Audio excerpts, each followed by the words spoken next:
Olá, tudo bem? Eu sou o professor Allan Kardec e na aula de hoje vamos dar continuidade ao nosso estudo sobre noções de lógica. Vamos continuar falando sobre proposições compostas, mas o conectivo de hoje é o conectivo ou seja, estamos falando do operador lógico disjunção.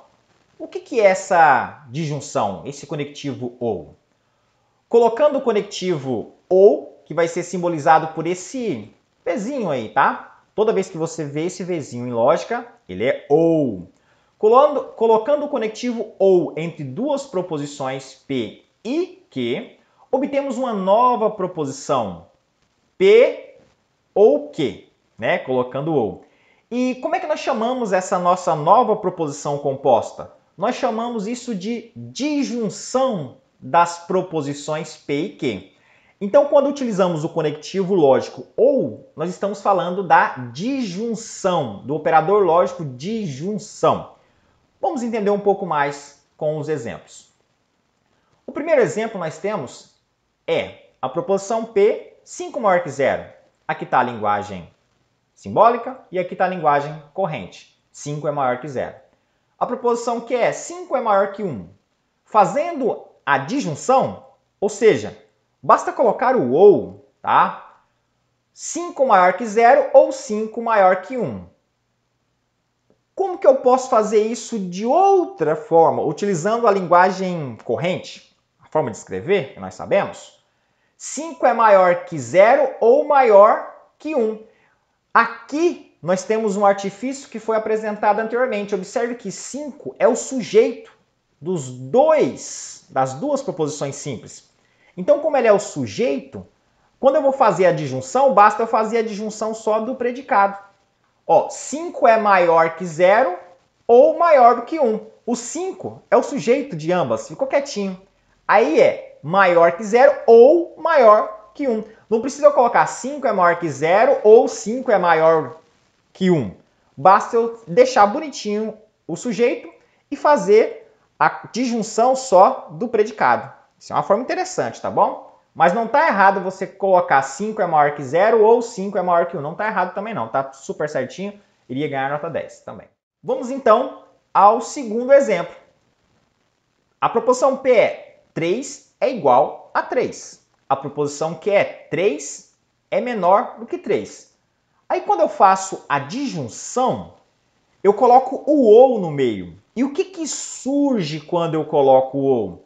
Se o 3 é igual a 3 ou 3 é menor que 3, eu tenho que 3 é menor ou igual a 3, certo? Observe como é que fica, 3 é menor ou igual a 3.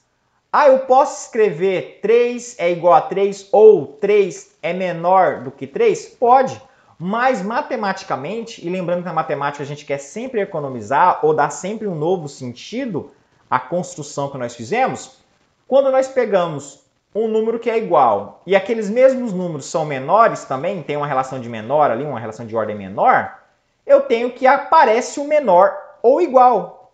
E é o que aconteceu, 3 é menor ou igual a 3, certo? Vamos ao terceiro exemplo. 10 é número primo? 10 é número composto? Fazendo a disjunção com o ou, nós temos P ou Q, que dá o seguinte, 10 é número primo ou número composto? Aqui nós temos que o 10 é o sujeito de ambas as proposições simples, bastando fazer a disjunção dos predicados. Que aí bastou colocar aqui, 10 é um número primo ou número composto, certo? Aqui dá até para melhorar essa frase ainda, tá bom? 10 é número primo ou composto, tá? Eu poderia até economizar aqui palavrinhas. Matemático adora economizar palavras. Vamos ao próximo exemplo. 3 elevado a 4 é menor que 2 elevado a 6. Proposição P. Proposição Q é 2 ao quadrado é menor que menos 3 à quinta. Fazendo a disjunção, basta colocar o ou aí, tá? Observe que nesse caso não tem sujeitos, não tem os mesmos sujeitos, nem os mesmos predicados aí. Então coloca o ou bonitinho que dá certo.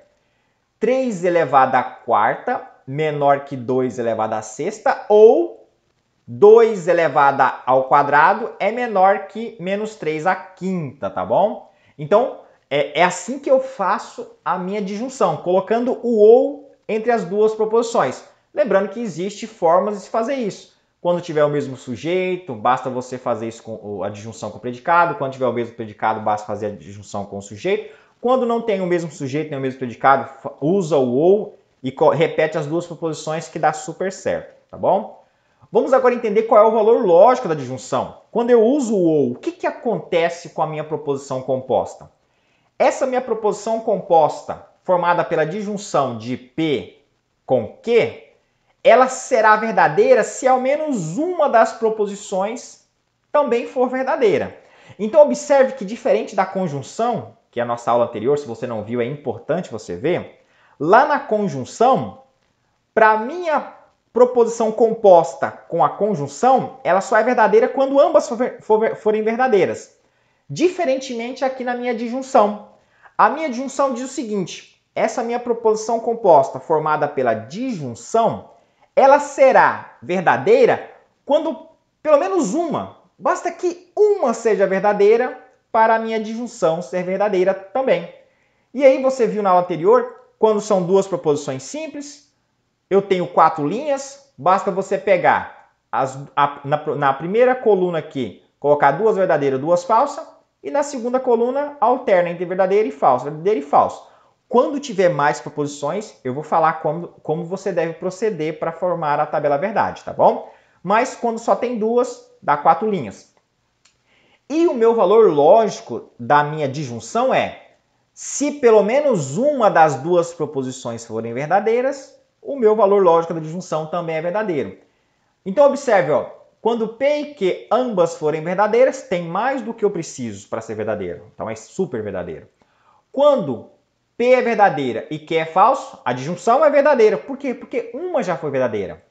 Quando eu tenho falso e verdadeiro, é verdadeira a minha disjunção, porque eu tenho que Q, neste caso, foi verdadeiro. Uma foi verdadeira.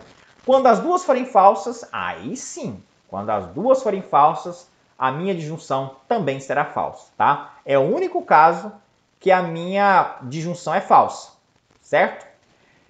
Vamos então aos valores lógicos dados nesse exemplo, porque aqui nós só aprendemos a fazer a disjunção.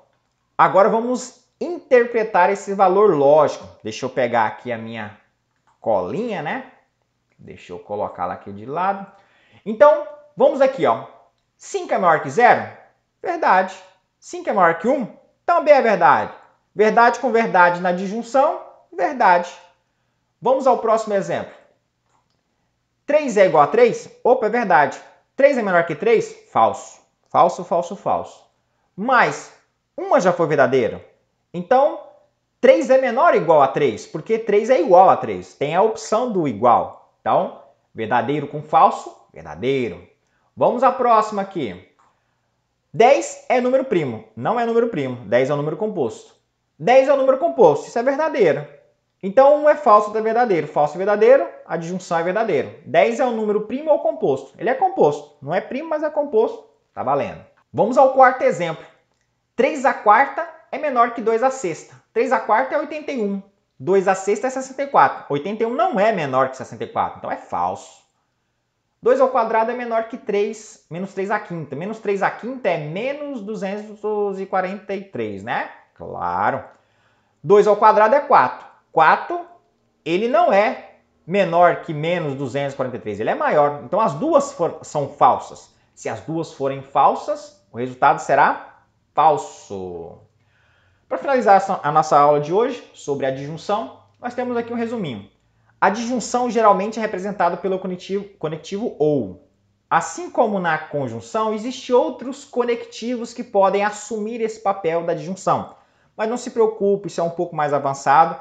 Para nosso estudo de noções de lógica, o conectivo ou representa muito bem e é o que geralmente você vai ver representando a disjunção. Toda disjunção só é falsa quando ambas as proposições também forem. Então, observe a tabela verdade.